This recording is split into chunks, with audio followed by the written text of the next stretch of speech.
नमस्कार दोस्तों happiest mind इन्होंने अपने क्वार्टर थ्री के नंबर पेश कर दिए हैं। और देखिए, हैप्पीएस्ट माइंड में मैं ना सिर्फ और सिर्फ जो रिजल्ट है उसी की एनालिसिस पिछले 6-8 महीने से कर रहा हूँ।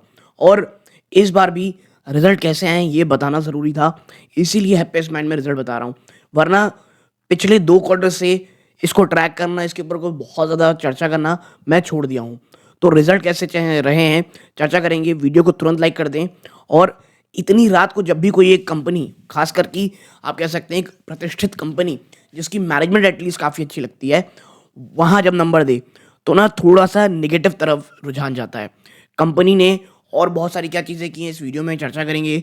वीडियो को प्लीज़ लाइक ज़रूर कर दीजिएगा ताकि यूट्यूब औरों को रिकमेंड करे। अब देखिए, नंबर जो आपको यहाँ शो किए जाएंगे वो लैक्स में है, तो थोड़ा सा हमको यहाँ पे ध्यान देना पड़ेगा। ठीक है, सबसे पहले बात कर लेते हैं हम किस चीज़ की दोस्तों, रेवेन्यू फ्रॉम ऑपरेशंस की। कितना है? 530 करोड़ रुपए है, जो एक साल पहले 409 करोड़ रुपीस थी। यानी ईयर ऑन ईयर में सबसे शानदार जंप है। और अगर आप अदर इनकम को जोड़ लेंगे, जो यहाँ पे 22.96 ऑलमोस्ट 23 करोड़ रुपए है, जो एक साल पहले 24.29 करोड़ थी। आप इन दोनों को जोड़ लेंगे तो टोटल जो आपका रेवेन्यू है ना वो आएगा 553 करोड़ रुपए, जो एक साल पहले 434 करोड़ था और पिछले क्वार्टर में 548 करोड़ था। यानी कि रेवेन्यू अगर आप देखेंगे तो वहां per year on year more than 20% का आपको यहाँ पे जंप देखने को मिलेगा। क्वार्टर क्वार्टर आप कह सकते हैं कि पिछले क्वार्टर थोड़ी बहुत जंप हुई है, लेकिन हाँ, रेवेन्यू पॉइंट ऑफ व्यू से अगर आप 20% की जंप दिखा रहे हो ईयर ऑन ईयर तो ये काफ़ी अच्छी चीज़ है। लेकिन हर बार की तरह इस बार जो हैप्पीएस्ट माइंड का सबसे बड़ा सरदर्द रहता है ना, वो उनके खर्चे रहते हैं। तो देखिए, और स्पेशली इनका जो एम्प्लॉय बेनिफिट एक्सपेंस है, इस बार 355 करोड़ रुपए आया है, जो एक साल पहले 261 करोड़ रुपए था। यानी कि आपका जो एम्प्लॉय को देने का खर्चा है वो साल दर साल में बहुत बड़ा जंप आया है। जहां पर हर जगह बात ये चल रही है कि भैया एम्प्लॉय की जो बेनिफिट एक्सपेंसेस है वो बढ़ नहीं रहे हैं। हैप्पीएस्ट माइंड का जो सरदर्द है ना वो ये लगातार है। और जो भी निवेशक है, आज कह सकते हैं जो व्यूअर मेरे वीडियो देख रहा है पिछले 2-3 क्वार्टर से इनके रिजल्ट में, तो मैं बार बार ये बात कह रहा हूँ, भाई साहब आप एम्प्लॉय बेनिफिट एक्सपेंस को कंट्रोल कीजिए। आप नो डाउट रेवेन्यू में थोड़ी बहुत बीच बीच में जंप लाते रहते हैं, लेकिन वो तमाम जो बढ़ोतरी रहती है वो इस एक खर्चे में आके समाप्त हो जाती है। फाइनेंस कॉस्ट 26.93 ऑलमोस्ट 27 करोड़ रुपए है, जो एक साल पहले ना ये मात्र 10.72 करोड़ थी। और एक आईटी कंपनी के लिए फाइनेंस कॉस्ट में ना इस प्रकार का लगातार बढ़ोतरी रहना, जो पिछले क्वार्टर में ऑलमोस्ट 28 करोड़ थी, ये एक पॉजिटिव साइन नहीं है मैं कहूँगा। ठीक है, ये कोई बहुत बड़ा सरदर्द ये नहीं कह रहा, लेकिन आपको इसको संभालना पड़ेगा, क्योंकि आप जो कह सकते हैं फाइनेंस कॉस्ट ना, ये बहुत ही मैं कहूँगा आईटी कंपनी से उतना अच्छा साइन नहीं होता है। Depreciation monetisation expense 20.99 almost 21 crore रुपए है, जो एक साल पहले मात्र 14.81 करोड़ था। अदर एक्सपेंसेस की नजर डालेंगे तो ये 81.14 करोड़ रहा है, जो एक साल पहले मात्र 67.59। भाई साहब, खर्चों में ना एक तरफा बढ़ोतरी हुई है।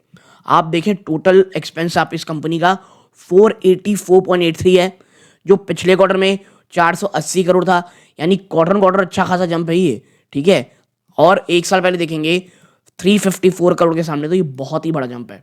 और क्या हुआ कि भाई साहब जो रेवेन्यू में एक अच्छी जंप दिख रही थी उस सब को खर्चों ने खा गया, और आपका प्रॉफिट बिफोर टैक्स आता है मात्र 68.94 ऑलमोस्ट 69 करोड़ रुपीस, जो पिछले क्वार्टर में तो 67.72 था।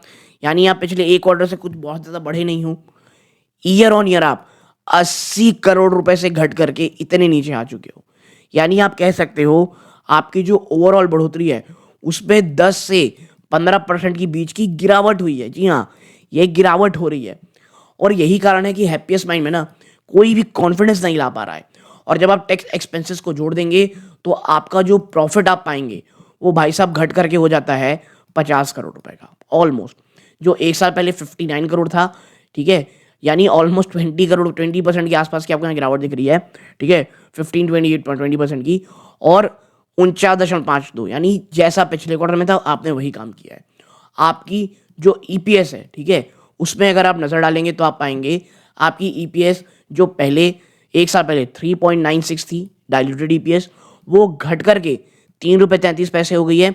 और क्वार्टर तो देखिए, क्वार्टर क्वार्टर ना कोई बहुत बड़ा जंप नहीं आया है, ठीक है? मात्र 3 रुपए 33 पैसे में आया है। और मैं इसीलिए कहता हूँ, ये कंपनी ग्रोथ की बजाय कभी-कभी डीग्रोथ दिखा देती है। पिछले क्वार्टर में बहुत आप कह सकते हैं एक पॉजिटिविटी, एक कुछ अच्छे सपने दिखाए थे कंपनी ने, लेकिन वो तमाम तरह से जाते दिखाई दे रहे हैं। अब बात कर लेते हैं क्या कि भाई साहब सेगमेंट किस प्रकार का रहा है। देखिए, सेगमेंट वाइज़ अगर आप चर्चा करेंगे तो अभी भी नंबर्स आपको यहाँ पे लैक्स में दिख रहे हैं। सबसे पहला है आईएमएसएस, इनका जो बिज़नेस है, ठीक है? आईएमएसएस दूसरे सेगमेंट में अगर आप देखोगे तो आप पाओगे कंपनी जहाँ 1 साल पहले 72.99 73 करोड़ थी, वो बढ़ करके 80.45 करोड़ हो गई है, ठीक है? यानी कि इस एक सेगमेंट पे जंप है। कंपनी की पीडीईएस अगर आप देखेंगे तो आप यहाँ ऑलरेडी पाएंगे कि ये 442 करोड़ रुपीस है, जो 1 साल पहले 336.89 करोड़ थी। यानी यहाँ पर भी जंप आया है। और जीबीएस यानी जनरेटिव एआई बिजनेस सर्विस ना, ठीक है, जो आप कह सकते हैं it merged it's existing business unit of DBG. इनके पास दो शब्द हुआ करती थी, डिजिटल और आप कह सकते हैं पीडीईएस।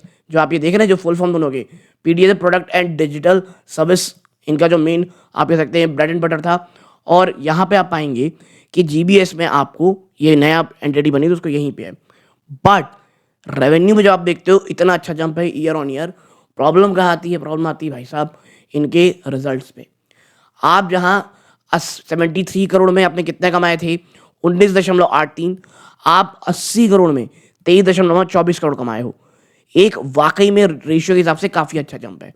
लेकिन जहां आप पीडीईएस प्रोडक्ट और design digital service engineering services में आपने 336 करोड़ से बढ़ करके आप 442 कमाया, लेकिन आपकी जो कमाई है, ये तो रेवेन्यू आया, वो 111 करोड़ से घट गया 105 करोड़ में। इतना शानदार जंप है, लेकिन प्रॉफिट गायब है आपका। यहाँ पे अभी भी लॉस में है कंपनी 4.84 करोड़ की। तो आपको समझना पड़ेगा कंपनी का जो प्रोडक्ट और डिजिटल इंजीनियरिंग सर्विस जो आप कह सकते हैं सेक्शन है, वो बहुत बहुत परेशान कर रहा है। इसके साथ ही साथ कंपनी ने एक और बात कही है, जी हाँ, कंपनी मर्ज कर रही है अपनी एक सब्सिडी को अपने कह सकते हैं ओरिजिनल चीज़ के साथ। तो देखिए, name of the entities forming part of the amalgamation merger. तो देखिए, pure software technology private limited और हैप्पीएसमेंट टेक्नोलॉजी, ये आप कह सकते हैं एक साथ हो रहे हैं। लेकिन क्या कोई बहुत ज़्यादा फायदा होगा? नहीं होगा, ये हमको आने वाले समय पता चलेगा। लेकिन मुझे ऐसा लग रहा है ये जो रिजल्ट है, ये आप कह सकते हैं मन खट्टा एक बार फिर कर चुके हैं। एक कमेंट आया था स्टॉक को लेकर के जो बहुत अच्छा लगा मुझे, कि अशोक सूता साहब एक जब आए थे तो बहुत ही ज़्यादा एक पॉजिटिविटी लेके आए थे, लेकिन अब वो सिर्फ एक आप कह सकते हैं ओवर हाइप्ड किस्म के कैरेक्टर लगते हैं इस मैनेजमेंट में, ठीक है? बट देखिए, हम कौन होते किसी को बोलने वाले।